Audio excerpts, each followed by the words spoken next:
கண்களை மூடி இந்த காலை வேளையில கர்த்தர் நம்மளோடு பேசும்படியாக நாம் சொல்லுவோம். பரலோகத்தில் வாசமா இருக்கிற நாலாண்டு வரை இந்த காலை வேளையில உடைய சமூகத்தில் எங்களை முற்றிலுமாய் தாழ்த்துகிறோம். திரு சமூகத்தை நோக்கி பார்க்கிறோம். ஒன்றுக்கு புரோஜனமில்லாத எங்களை உங்களுடைய புண்ணியத்தை சொல்லி வருவதற்கு தெரிந்து கொண்டே அதற்காக சொல்றேன். இந்த கால வேளையிலே தாழ்த்துகிறேன். இந்த இடத்துல வந்திருக்கிற நம்முடைய பிள்ளைகள் ஒவ்வொருவரையும் விசேஷித்த விதத்தில் கர்த்தர் ஆசீர்வதித்து பலப்படுத்தி திடப்படுத்தி தைரியப்படுத்தி சந்தோஷப்படுத்தி வரட்டு ஆசீர்வதி இயேசு நாமத்தில் நல்ல பிதாவே. இந்த நாள் நம்முடைய தியானத்திற்காக ஆகாய் புஸ்தகம் 2ஆம் அதிகாரம் 5வது வசனத்தை நாம் வாசிக்கிறோம். ஆகாய் புஸ்தகம் 2ஆம் அதிகாரம் 5வது வசனம் எடுத்து வாசிக்கிறோம். நீங்கள் எகிப்திலிருந்து புறப்படுகிற பொழுது நான் உங்களோடு உடன்படிக்கை பண்ணின வார்த்தையின்படியே உடன்படிக்கை பண்ணின வார்த்தையின்படியே என் ஆவியானவரும் உங்கள் நடுவில் நிலை கொண்டிருப்பார். பயப்படாதீர்கள். அல்லேலூயா. இந்த காலங்களில அந்த நாள் எகிப்திலிருந்து புறப்பட்ட இஸ்ரவேல் ஜனங்களுக்கு கர்த்தர் சொன்ன வார்த்தையை நமக்கு கர்த்தர் சொல்லுகிறார். அவங்க புறப்பட்டு வந்த நாட்கள்ல கர்த்தர் பண்ணின உடன்படிக்கை வார்த்தையின்படியே என் ஆவியானவர் உங்கள் நடுவில் நிலை கொண்டிருப்பார். அல்லேலூயா. ஆகாய் புஸ்தகம் ஒரு சின்ன புஸ்தகம், 2 புஸ்தகம் தான் இருக்கு. 38 வசனங்கள் இருக்குது நினைக்கிறேன். சோ இந்த அதிகாரத்தினுடைய பேக்ரவுண்டை நீங்க பார்க்கும் பொழுது அன்றைக்கு பாபிலோனியர்களால அந்த எருசலேமிலிருந்து தேவாலயம் சுட்டரிக்கப்பட்டு அழிக்கப்பட்டு போனது. இவர்கள் அடிமையாக கொண்டு வரப்பட்டார்கள். அவர்கள் தரியு ராஜாவுடைய காலத்துல கர்த்தர் இறக்கம் பாராட்டி அவங்களுக்கு சில நன்மைகளை கர்த்தர் செய்து அவரு இந்த ஆலயத்தை கெட்டுவதற்கு சில ஆள்களை அவரு ரிலீஸ் பண்றாரு. அதோடு இல்லாம தங்கம் வெங்கலம் தங்க வெள்ளி போன்ற பொருட்களையும் கொடுத்து அதை கெட்ட ஆரம்பிக்கும் பொழுது அழிஞ்சு போன தேவாலயத்தை மறுபடியும் கெட்டும் பொழுது அங்க இருக்கிற சமாரியர்கள்லாம் வந்து என்ன பண்றாங்க, கொஞ்சம் எதிர்ப்பு தெரிவித்தார்கள். அதனாலதான் இன்னைக்கு வரைக்கும் யூதர்களுக்கும் சமாரியர்களுக்குமே ஒருத்தருக்கு பிடிக்காமலே போய்விட்டது. சோ இந்த மாதிரி காலங்கள் அதோடு இல்லாம சில எதிர்ப்புகளும் வந்தது. அந்த காலத்துல வந்து சாலமோனுடைய ஆலயத்தை பார்த்த வயதானவர்கள் அது வந்து தங்க வெள்ளியில பிரமாண்டமா கட்டப்பட்டிருந்தது. அந்த ஆலயத்தை போல இந்த ஆலயம் உங்களால கட்ட முடியாது அப்படின்னு சொல்லி டிஸ்கரேஜ்மெண்ட் கூட இவங்களை டிஸ்கரேஜ் பண்ணாங்க. உங்களால் அந்த மாதிரி செய்ய முடியாது அப்படின்னு தான் சொல்லி. பட் இருந்தால் ஆண்டவர் முந்தின ஆலயத்தை காட்டிலும் பிந்தின ஆலயத்துல கர்த்தருடைய மகிமை விளங்கும் என்று சொல்லப்பட்டிருக்கிறது. ஸோ அதோடைய பேக்ரவுண்ட் இப்படிப்பட்டு சொல்லப்பட்டிருக்கிறது. இருந்தாலும் தேவனாகிய கர்த்தர் இந்த வசனம் அதுல ஒரு காரியத்தை ஆண்டவர் அதுக்கு சொல்றாரு. அவங்க எகிப்திலிருந்து நீங்க புறப்படுகிற போது நான் உங்களோடு உடன்படிக்கை பண்ணின வார்த்தையின்படியே என் ஆவியானவர் உங்கள் நடுவில் நிலை கொண்டிருப்பார். கர்த்தர் நம்ம ஆவியானவர் உங்கள் நடுவில் நிலை கொண்டிருப்பார்னு என்ன அர்த்தம்? ஆவியானவர் நம்ம நடுவில் இருக்கிறார். அல்லேலூயா. பாத்தீங்கன்னா புயல் வந்ததுன்னா சில டைம்ல டிப்ரெஷன் ஃபார்ம் ஆகியிருக்கும். அந்த ஒரே இடத்துல புயல் என்ன செய்யும், நின்று கொண்டு இருக்கிறதுன்னு சொல்லி வானிலை ஆராய்ச்சியாளர்கள் சொல்லுவாங்க. இந்த புயல் அங்கே நிலை கொண்டு இருக்கிறது, இன்னும் ஒரு 2 நாட்கள்ல அது வேற பக்கத்துல மூவ் ஆகிறதுக்கு வாய்ப்பு இருக்கிறது சொல்லி வானிலை அறிகுறியை சொல்லுவாங்க. ஆனா இங்க அப்படி இல்ல. ஆவியானவர் உங்கள் நடுவில் பெர்மனண்டா நிலை கொண்டு இருப்பார். அல்லேலூயா. நான் உங்கள் மத்தியில் இருக்கிறேன், நான் உங்களை விட்டு விலகுவதும் இல்லை, உங்களை கைவிடுவதில்லை. நான் உங்கள் நடுவில் இருக்கிறேன், நான் உங்களை விட்டு. ஆண்டவர் செப்பனியா 3ஆம் அதிகாரம் 15வது வசனத்தை நீங்க ஏற்பங்க வேகமா வாசிங்க. செப்பனியா புஸ்தகம் 3ஆம் அதிகாரம் 15வது வசனம். கர்த்தர் உன் ஆக்கினைகளை அகற்றி உன் சத்துருக்களை விலக்கினார். இஸ்ரவேலின் ராஜாவாகிய கர்த்தர் உன் நடுவிலே இருக்கிறார். இனி தீங்கை காணாது இருப்பார். இஸ்ரவேலின் ராஜாவாகிய கர்த்தர் உன் நடுவிலே இருக்கிறார். இனி நீ தீங்கை காணாது இருப்பார். ஆவியானவரானாலும் ஆண்டவரானாலும் ஒன்றுதான். அல்லேலூயா. உன்னை பிரிக்க முடியாது. பிதா குமாரன் பரிசுத்த ஆவி. ஆண்டவர் உன் நடுவில் இருக்கிறார். உன் வாழ்க்கையில் இருக்கிற ஆக்கினையை கட்டி இனி தீங்கை காணாதிருப்பார். இனி இதுவரை கண்ட தீங்கை, இதுவரை கண்ட பொல்லாப்பு, இதுவரை பார்த்த பயங்கள், இதுவரை பார்த்த கொடூரமான காரியங்கள் இனி இருக்காது. உன் நடுவிலே கர்த்தர் இருக்கிறார். இஸ்ரவேலின் ராஜாவாகிய கர்த்தர் உன் நடுவில் இருக்கிறார். இனி நீ தீங்கை காணாதிருப்பார். உங்களுடைய வாழ்க்கையில இனி ஆண்டவர் உங்களுக்காக யுத்தம் பண்ணுவார். ஆண்டவர் காரணம் என்ன? கர்த்தர்கள் மத்தியிலே உங்கள் நடுவில் நிலை கொண்டு இருப்பேன். அல்லேலூயா. எங்க போனாலும் தேவனுடைய பிரசன்ஸ் இருக்கும். இஸ்ரவேல் ஜனங்கள் அந்த வனாந்தரத்துல நடந்து போகும் பொழுது அவர் மேல பரிசுத்த தேவன் நிலை கொண்டு இருந்தார். இரவு வேளையில அவங்களுக்கு அக்னி சங்கமாய் இருந்தார். பகல் வேளையில அவங்களுக்கு மேக சமமாய் நிலை கொண்டு இருந்தார். கர்த்தர் நம்ம எங்க போனாலும் நமக்கு பின்பதாக தேவன் இருக்கிறார். நம்முடைய குடும்பத்திலே கர்த்தர் நிலை கொண்டு இருக்கிறார். ஆனபடினால நம்ம பயப்பட வேண்டியதில்லை.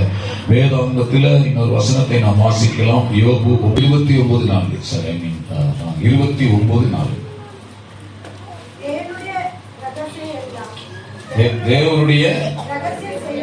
தேவனுடைய ரகசிய செயல் என் கூடாரத்தின் மேல் இருந்தது. அப்பொழுது சர்வ வல்லவர் என்னோடு இருந்தார். என் பிள்ளைகளிலே சூழ்ந்திருந்தார்கள். அல்லேலூயா. என்ன சொல்றார் யோபு? தேவனுடைய ரகசிய செயல் என் கூடாரத்தின் மேல் இருந்தது. அல்லேலூயா. அதுதான் ஆவியானவர் நிலை கொண்டிருக்கிறது. அல்லேலூயா. அந்த யோபுடைய வீட்டுல என்ன இருந்தது? ஒரு ரகசிய செயல். இந்த கால வேளையில உங்களை நான் பார்த்து கேட்கிறேன், உங்களுடைய வீட்டுல இந்த ரகசிய செயல் இருக்கிறதா? இன்னைக்கு ஆண்டவர் வாக்கு கொடுக்கிற கூடாரத்துல நான் நிலை கொண்டிருப்பேன். யோபுடைய வீட்டுல கர்த்தருடைய ரகசிய செயல். அது என்ன ரகசிய செயல்? நீங்க பார்க்கும் பொழுது பிசாசானவன் தேவ சன்னிதானத்துல போய் ஆண்டவரிடத்துல கேட்கும் பொழுது, நீ ஆண்டவரை கேட்கிறார், என்னுடைய மகன் மீது உன் கண்ணை வைத்தாயா அப்படின்னு சொல்லி. அவன் சொல்ற, நீர் அவனை சுத்திலும் வேலி போட்டிருக்காத ரகசிய செயல். அல்லேலூயா. ஆண்டவர் ஆவியானவர் எங்க இருக்கிறாரோ அங்க ஒரு ரகசிய செயல் இருக்கும். உங்க குடும்பத்துல ரகசிய செயல் இருக்கணும். கர்த்தரை ஆராதிக்கிற பிள்ளைகளுடைய வீட்டுல ரகசிய செயல் இருக்கணும். சாத்ராக், மேஷாக், ஆபேத்நேகோ கர்த்தரை ஆராதித்தவர்களாய் இருந்தார்கள். அவர் அக்கினியில தூக்கி போடும் பொழுது அங்கே ரகசிய செயல் வெளிப்பட்டது. தானியேலை சிங்க கவியில தூக்கி போட்டார்கள், அங்கே ரகசிய செயல் வெளிப்பட்டது. உங்களுடைய வாழ்க்கையில், என்னுடைய வாழ்க்கையில எங்கு சென்றாலும் அந்த ரகசிய செயல் வெளிப்பட வேண்டும். அல்லேலூயா. பக்தனாகிய யோபுடைய வீட்டுல ரகசிய செயல் இருந்தது. வசனம் சொல்றது, வாதை உன் கூடாரத்தை அணுகாது, பொல்லாப்பு உனக்கு நேரிடாது. அல்லேலூயா. இந்த வாழ்க்கையில தேவனுடைய ரகசிய செயல் நம்ம எங்க போனாலும் நம்ம குடும்பத்தில் இருக்கணும், தனிப்பட்ட ஜீவியத்தில் இருக்கணும். அப்படி இருந்தா சத்துரு நம்மளை தொட முடியாது. யாரு மந்திரம் வச்சாலும் சரி, யாரு சூனியம் வச்சாலும் அது எரிஞ்சு போகும். அல்லேலூயா. காரணம் கர்த்தருடைய ரகசிய செயல், தேவனுடைய வல்லமை, தேவனுடைய அபிஷேகம் நம்முடைய கூடாரத்தில் இருக்கும். அல்லேலூயா. நீங்க பயன்படுத்துகிற பொருட்கள் இருக்கும். அல்லேலூயா. காலையில நான் ஜிம்மு எங்களோட பேசிட்டு இருந்தோம். அப்ப சொன்ன, அந்த காரை தயவு செஞ்சு வித்துறாதீங்கப்பா அப்படின்னா. எதுக்கு அப்படி சொல்ற அப்படின்னு சொன்னா, கூட நேற்று ஒரு பையனை கூட்டிட்டு வந்தேன். கொஞ்சம் நல்ல அபிஷேகம் உள்ள பையன் சொன்ன, அந்த கார் ஏறி உட்கார்ந்தோன்னே ஒரு பிரசன்ஸ், பயங்கரமான அபிஷேகம் இருக்கு, இந்த காரை தயவு செய்து வித்துறாத அப்படின்னு சொன்னாங்க. அல்லேலூயா. அப்ப தேவனுடைய ரகசிய செயல் நீங்க பயன்படுத்துற வாகனத்துல இருக்கணும். டூ வீலரா இருந்தாலும் சரி, சைக்கிளா இருந்தாலும் சரி, நீங்க வீட்டுல படுத்திருக்கிற பெட்டா இருந்தாலும் தேவ பிரசன்னம் இருக்க வேண்டும். அல்லேலூயா. இந்த வருஷம் உங்களோட ஆவியானவர் நிலை கொண்டு இருப்பார். நீங்க எங்க போனாலும் தனியா போறது இல்ல, ஆவியானவர் உங்களோட இருக்கிறார். அல்லேலூயா. நீங்க கால் வைக்கிற இடத்துல அற்புதம். நம்ம அதற்கு ஆயத்தப்பட வேண்டும். ஒருவேளை ஆவியானவர் விட்டு நீங்க தூரமா இருந்தாலும் கர்த்தருடைய காலங்களில திட்டமா சொன்னாரு, நான் ஒவ்வொருவரையும் நான் நேசிக்கிறேன் சொல்லி. ஆண்டவர்களை நேசிக்கிறாருன்னா ஆண்டவரோடு இன்னும் நெருங்கி நடப்பதற்காக தான். ஆண்டவரோடு நம்ம நெருங்கி நடக்க ஆண்டுடைய சமூகத்துல நம்ம அர்ப்பணம் பண்ணுவோம். எங்க போனாலும் ஆண்டுடைய பிரசன்ஸ் எடுத்துட்டு போகணும். சிலர் பாத்தீங்கன்னா வாசனை திரவியங்களை பயன்படுத்துறத பார்த்துருக்கோம் இல்லையா? நல்ல சென்ட் அடிச்சுட்டு போனாங்கன்னா அந்த ரூப்புள்ள வாசம் அடிக்கும். சிலர் பர்டிகுலரா வந்தாலே அவங்க வாசனையை வச்சு சொல்லிடலாம், சோ இவங்க தான் அப்படின்னு வாசனையை வச்சு. அப்போ அது உலக பிரதானமான ஒரு காரியம். பட் நம்ம நடந்து போகும் பொழுது தேவ பிரசன்னம். அல்லேலூயா. நீங்க எப்படி ஒரு வாழ்க்கை வாழ்றீங்க, உங்க பேச்சில, உங்க பார்வையில, உங்களுடைய எல்லா நடத்தையிலையும் தேவ பிரசன்ஸ் வெளிப்பட வேண்டும். அல்லேலூயா. நீங்க கால் வைக்கிற இடமெல்லாம் ஆசீர்வாதமா மாறணும். இந்த 2025 நீங்க மற்றவங்களுக்கு be a blessing for others. அல்லேலூயா. நீங்க மற்றவங்களுக்கு ஆசீர்வாதமாக இருக்க வேண்டும் என்று கர்த்தர் விரும்புகிறார். ஆவியானவர் காரணம் நான் உங்கள் நடுவில் நிலை கொண்டிருக்கிறேன். அல்லேலூயா. உலகத்தில் இருக்கிற பிசாசை காட்டில் உங்களில் இருக்கிறவர் பெரியவர். அவ்வளவு பெரியவரை வைத்திருக்கிறபடியினாலே நாம பயப்பட வேண்டியதில்லை. நமக்குள்ள இருக்கிறவர் பெரியவர். நம்ம அந்த பெரியவரை அடிக்கடி நம்ம ஆராய்ந்து பார்க்கணும். அந்த பெரியவரோடு நம்ம பேசிட்டே இருக்கணும். பெரியவரோடு நடந்தா தான் நமக்கு தெரியும் நம்ம யாரு. சில நேரங்கள் நம்ம ஆராதிக்கிற தெய்வம் யாருக்கு தெரியாதனால தான் இவ்வளவு கன்ஃபியூஷன். நம்ம ஆராதிக்கிற தெய்வம் யாருன்னு சரியா நமக்கு தெரியாததுனாலதான் நம்முடைய வாழ்க்கையில தோல்வி, பைனான்ஸ்ல தோல்வி, எல்லாத்துலயும் ஃபெயிலியர். காரணம் நம்ம ஆராதிக்கிறவர் யாருன்னு சரியான ஒரு வெளிப்பாடு இல்லை.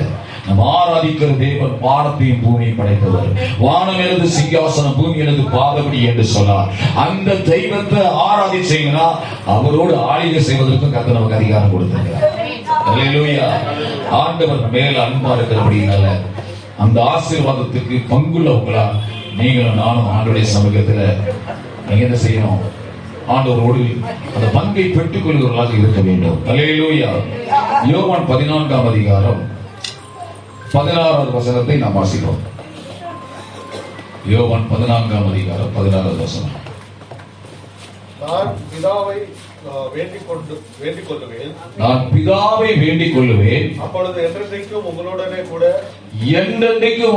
கூட இருக்கும்படிக்கு சத்திய ஆவியாகிய வேறொரு தேற்றவாளனை அவர் உங்களுக்கு தந்தருவார்.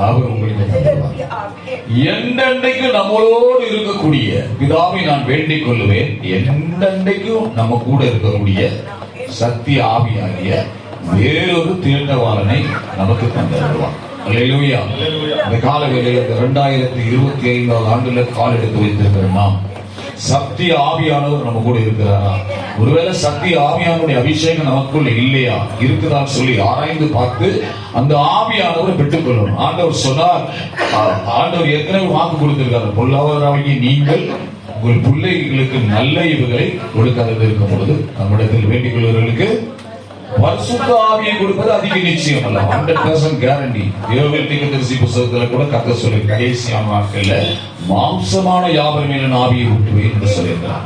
சோ இந்த வாக்கு தத்தங்கள் எல்லாம் சும்மா பெருமையை எழுதி வச்சுட்டு அப்படியே வாசித்து போறதுக்கு இல்ல, அதை அனுபவிப்பதற்காகத்தான் இந்த வாக்கு தத்தங்கள் கொடுக்கப்பட்டிருக்கிறது.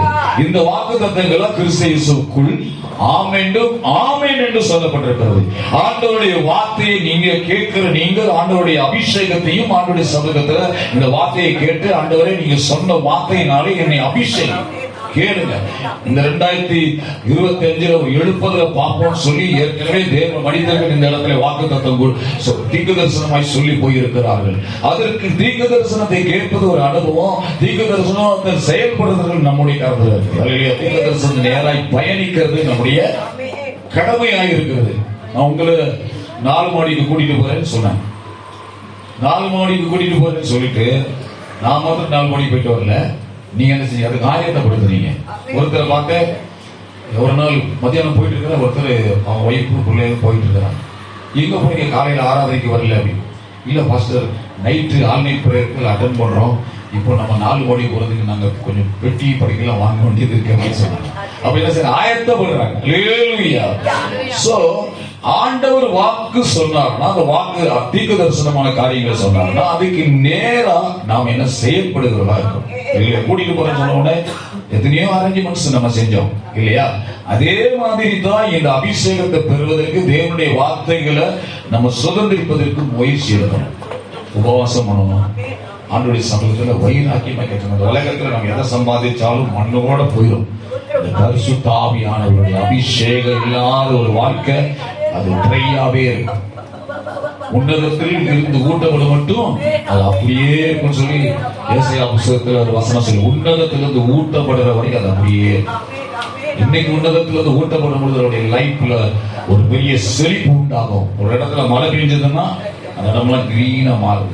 உன்னதத்திலிருந்து பரிசுத்த ஆவியானவர் நம்முடைய வாழ்க்கையில எங்கெங்கெல்லாம் ட்ரையா இருக்குதோ அங்கெல்லாம் ஆவியானவருடைய நீங்க இடம் கொடுத்தீங்கன்னா ஆவியானவர் ட்ரையா இருக்கிற இடத்தெல்லாம் ஆண்டவர் செழிப்பாக்கிடுவார். அல்லேலூயா.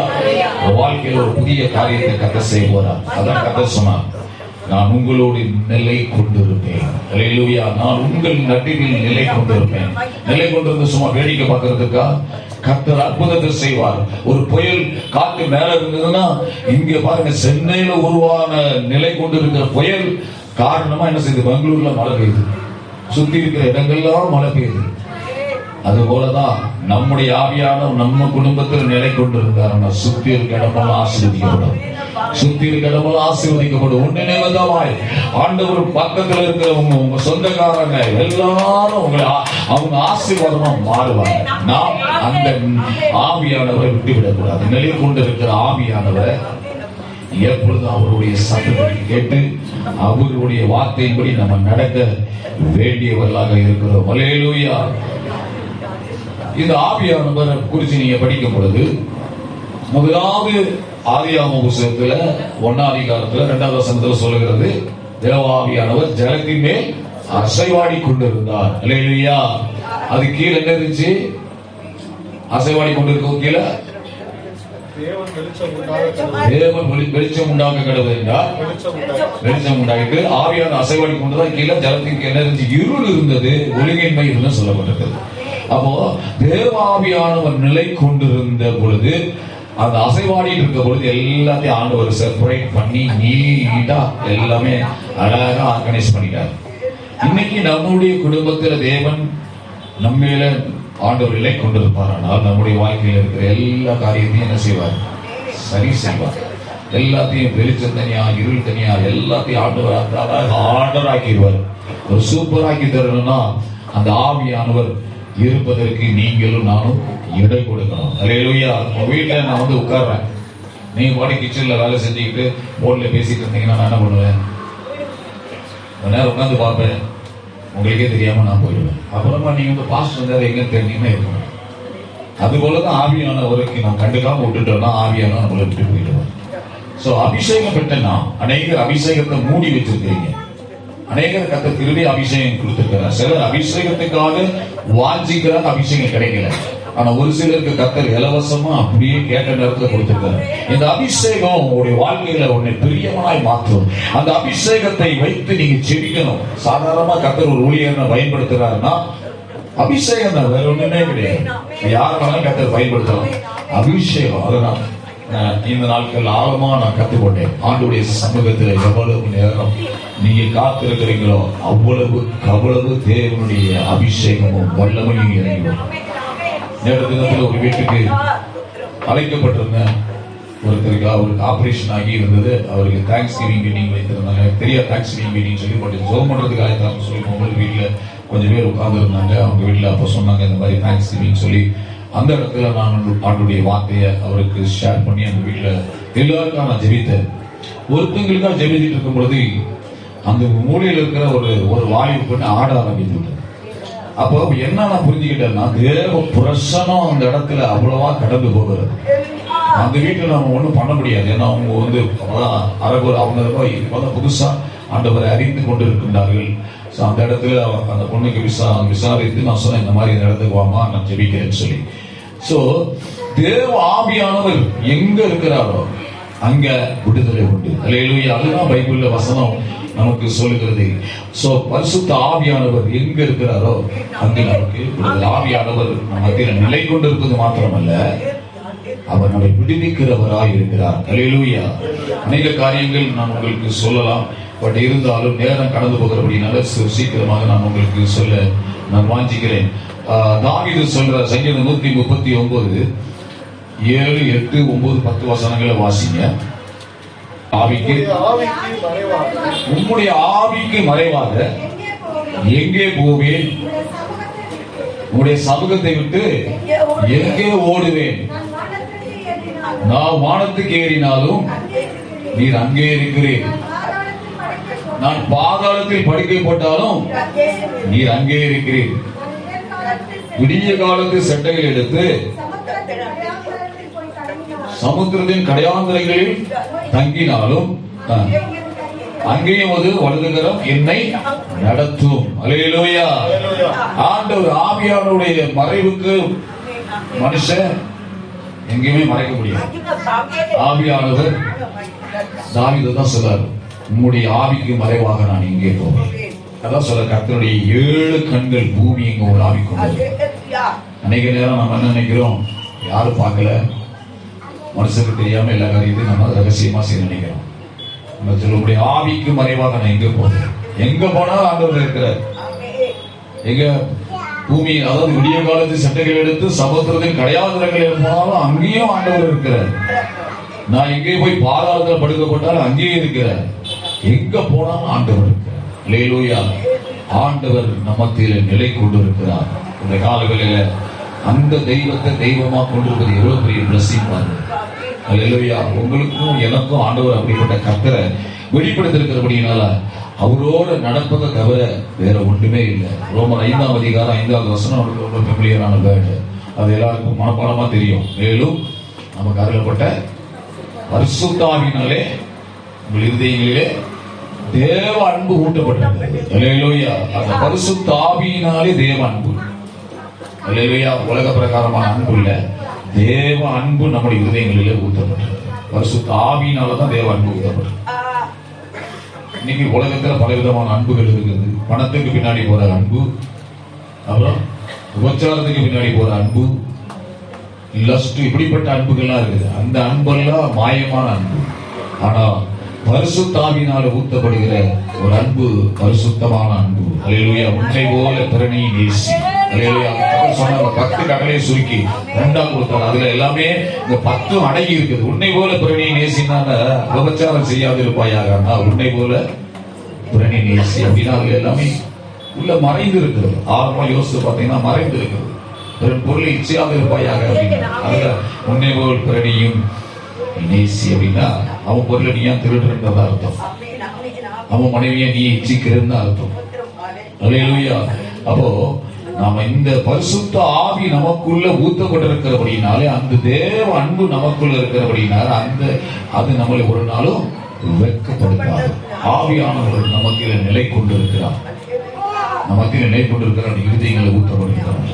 அல்லேலூயா. ஆவியானவர் இருதயத்துல ஊத்தப்பட்டிருக்கிறார். ஒரு நாள் ஊத்தப்படலன்னா கேளுங்க, ஆண்டவரே இந்த 2025ல நான் முடியறதுக்குள்ள என்னை எழுப்புங்க. அல்லேலூயா. சபை ஜெபிக்கிற சபையா மாறணும். அல்லேலூயா. வெளியில இருக்க சொல்லுங்க, சபையில ஜெபம் நடக்கணும். அல்லேலூயா. நீங்க எல்லாம் இனி பேசுறத குறைச்சிடணும். ஆண்டவரோட பேசுறத கூட்டணும். மனுஷனோட பேசுறத குறைச்சிட்டு ஆண்டவரோட பேசுங்க. இந்த வருஷம் உங்க வீட்டுல ஆவியானவர் நிலை கொண்டு இருப்பார். உங்க வீட்டுகளை பொல்லாப்பு வராது. வாதை உன் கூடாரத்தை அணுகாது. செய்திகள் வீட்டுக்குள்ள வராது. அல்லேலூயா. ஒரு தீர்மானம் எடுங்க. ஆண்டவருடைய வாழ்க்கையில கடந்த நாட்கள் தான் ஏமாளி போல வாழ்ந்துட்டேன், அநேகத்தை பறி கொடுத்துட்டேன், அநேக நஷ்டம். கடந்த வருஷத்துல ஹாஸ்பிட்டல் ஓடி அடைஞ்சி பணமெல்லாம் ஆண்டவரே அழிஞ்சு போச்சு. இந்த வருஷத்துல நான் உங்களோட வாழ்வதை தவிர உங்களுடைய சமூகத்தை விட்டு ஆண்டவரை விலகாதபடிக்கு நான் உங்களுடைய பாதத்தில் நான் விழுந்து கிடப்பேயா. என் குடும்பம் ஆசீர்வதிக்கப்படணும், என் வாழ்க்கை ஆசீர்வதிக்கப்படணும். ஆண்டவருடைய சமூகத்தில் நீங்க கேட்டீங்கன்னா ஆவியானவர் உங்க குடும்பத்தில் நிலை கொண்டு இருப்பார். ஹல்லேலூயா. ரிவாதரா ஷகாதரா. ஹல்லேலூயா. பரிசுத்த ஆவியானவர் இந்த வருஷத்துல உங்களை ஆசீர்வதிக்கணும்னு நினைக்கிறார். உங்களை வாழாக்காமலும் தலையாக்கணும்னு நினைக்கிறார். ஹல்லேலூயா. கடந்த வருஷத்துல சொன்ன வாக்குத்தத்தம் இந்த வருஷத்துல ஆண்டவர் அதை நிறைவேற்ற வல்லவராக இருக்கிறார். ஹல்லேலூயா. ஹல்லேலூயா. கர்த்தர் நல்லவர். எக்ஸோடஸ் அதாவது யாத்திராகமம் புத்தகத்துல அப்பொழுது 8:19 மந்திரவாதிகள் பார்வோனை நோக்கி தேவனுடைய விரல் என்றார்கள். சாரி, எக்ஸோடஸ் 8:19 நான் எழுதும் பொழுது தவறுதலா கூட உடனே சேர்த்து போட்டேன், அதனால மன்னிக்கவும். சோ அப்பொழுது மந்திரவாதிகள் பார்வோனை நோக்கி இது தேவனுடைய விரல் என்றார்கள். ஆனாலும் கர்த்தர் சொல்லியிருந்தபடியே பார்வோனுடைய இருதயம் கடினப்பட்டது. அவன் செவி கொடாமல் போனான் என்று சொல்லப்பட்டது. அல்லேலூயா. அங்க மோசையும் ஆரோனையும் கர்த்தர் அந்த இடத்தை பயன்படுத்துறாரு. அவங்க என்ன பண்றாங்க, வாதைகளை உண்டு பண்றாங்க. இந்த இஸ்ரவேல் ஜனங்களை பார்வை விடாதபடினால ஒவ்வொரு வாதையா பண்ணிட்டு வராங்க. தவளை கொண்டு வரணும்னு நினைக்கிறாங்க. அந்த மாதிரி தவளை வந்தது. அவருடைய எகிப்தில் இருக்கிற மந்திரவாதியும் அதே போல மந்திரத்தினால தவறுகள் வந்தது. அடுத்தபடியா அப்படி பார்க்குறது அவங்க ஒரு குச்சி வச்சு அடிக்கிறவங்க பேனா வருது. எல்லாருமே பேணும். எகிப்தில் இருக்கிற மந்திரவாதிகளால் அது செய்ய முடியாமல் போனனால அவங்க என்ன சொல்றாங்க, மந்திரவாதிகள் தங்களுக்கு மந்திர வித்தையினால் பெண்களை பிறப்பிக்கும்படி 18வது வசனம் பிரயசித்தம் செய்தார்கள். செய்தும் அவர்களால் கூடாமல் போயிட்டு பெண்கள் மனிதன் மேலும் மிருகன் மேலும் இருந்தது. அப்பொழுது மந்திரவாதிகள் பார்வையை நோக்கி இது தேவனுடைய விரல் என்றார்கள். அல்லேலூயா, அல்லேலூயா. நமக்கு விரோதமா எந்த மந்திரமும் வராது. அல்லேலூயா. மந்திரவாதி கூட என்ன செய்யறாங்க? தேவனுடைய விரல், தேவன் தங்கி இருக்கிற இடம், தேவன் நிலை கொண்டிருக்கிற இடத்துல அந்த மந்திரவாதியுடைய மந்திரமா வேலை செய்யும். அல்லேலூயா. நம்ம கூடாரத்துல ரகசிய செயல் இருந்தா மந்திரம் செயல்படாது. அல்லேலூயா. சின்ன ஓட்டை இருந்தா உள்ள வந்துடுவான். ஆனபடினால கர்த்தருடைய பிள்ளைகள், நீங்க இந்த தேவனுடைய ரகசிய செயல் இருந்தது போல தேவனுடைய விரல், அல்லேலூயா. புற ஜாதி மனுஷன் சொல்லணும், இந்த வீட்டுல தேவனுடைய கரம் இருக்கிறது. பக்கம் சொல்ல பாட்டு போறோம். கர்த்தர் கரம் எம்பேலங்க, அடிகளவு பயம் இல்லைங்க. கர்த்தர் கரம் எம்பேலங்க, அடிகளவு பயம் இல்லைங்க. அல்லேலூயா. ஆண்டவருடைய விரல், விரலுக்கே இவ்வளவுனா கரம் இருந்ததுன்னா இன்னும் பயங்கரமா இருக்கும். அல்லேலூயா. கர்த்தருடைய கரம் நம்ம மேல எப்பவுமே உணரணும். நான் ஆண்டவருடைய கண்ட்ரோல்ல இருக்கிறேன், ஆண்டவருடைய பாதுகாப்புல இருக்கிறேன்னு சொல்லி நீங்க நினைச்சிட்டீங்கன்னா சத்துரு உணரணும். நம்ம சில நேரங்கள்ல பயப்படுறதுனாலதான் அந்த பயம் வந்து ஒரு வாசலா இருக்கு. பிசாசு சொல்லுவாரு, பயப்படுறது ஒரு வாசல், டோரை திறக்கிறது போல. பயப்பட்டா உள்ள வந்து கர்த்தர் நமக்கு என்ன ஆவியை கொடுத்திருக்கிறாரு? அப்பா பிதாவே என்று அழைக்க கூட புத்திர சுவிகாரத்தின் ஆவியை கொடுத்திருக்கிறார். அடிமைதனத்தின் ஆவியை தரல. அடிமைதனத்தின் ஆவி பிசாசுடைய ஆவி. அதுதான் பயம், அது அவனுடைய வேலை. பயத்தின் ஆவி பிசாசுடைய ஆவி. அப்ப அந்த பயத்தின் ஆவி நமக்குள்ள கிரியை செய்யறதுனால பிசாசு உள்ள வந்துடும். அப்ப தேவ ஆவியானவர் நம்ம மத்தியில் நிலை கொண்டிருந்தா இந்த எண்ணங்கள் நமக்குள்ள வராது. இந்த ஆவிகள் மேற்கொள்ள தேவன் நமக்கு வேண்டிய பலத்தையும் திராணியும் கத்தர் கொடுப்பார். அல்லேலூயா. கர்த்தர் நல்லவர். நேரம் கடந்து போறவர்களால நான் இதோட முடிக்கிறேன். பட்டிமன்றம் இருக்கிறது. இதோட நாம இந்த ஆவியானவர் அடுத்த வாரத்தில் வித்தியாசமாக நம்மளோடு ஆவியானவரை பற்றி நான் உங்களோடு பேசுகிறேன். நாம் கண்களை மூடி கர்த்தரை நோக்கி பார்ப்போம். ஒரு காரியத்தை மாத்திரம் ஆழமா உங்கள் இதயத்தில் வைத்துக் கொள்ளுங்கள். என்னத்தை வைத்துக் கொள்ள வேண்டும்? எதை வைத்துக் கொள்ள வேண்டும்? ஆவியானவர் உங்கள் குடும்பத்தில் நிலை கொண்டு இருப்பார். அல்லேலூயா.